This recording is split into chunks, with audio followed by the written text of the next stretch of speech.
আসসালামু আলাইকুম, শুভ দুপুর সবাইকে। আজকে আমাদের সিরিঞ্চের পিঠা বানানোর আয়োজন চলছে।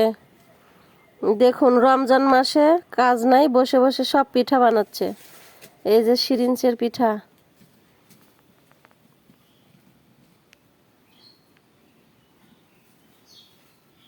পিঠার সাইজ কি রে বা?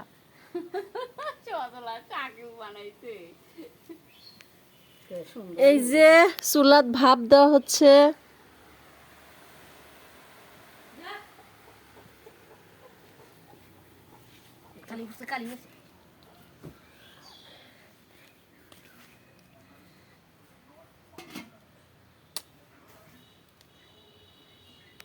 ছবি তুলে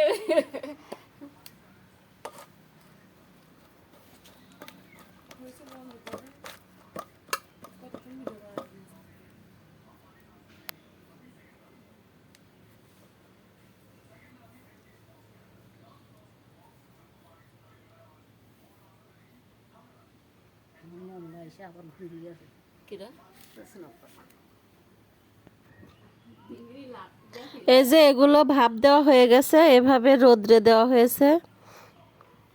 রমজান মাসে কারা কারা এভাবে পিঠা তৈরি করছেন কমেন্টে জানাবেন। আমাদের সব বাড়িতে বাড়িতে এখন পিঠার আয়োজন চলছে। ঈদের দিন সকাল সকাল এই পিঠা ভাজা হয়, সেমাই রান্না করা হয়, তার সঙ্গে খাওয়া হয়।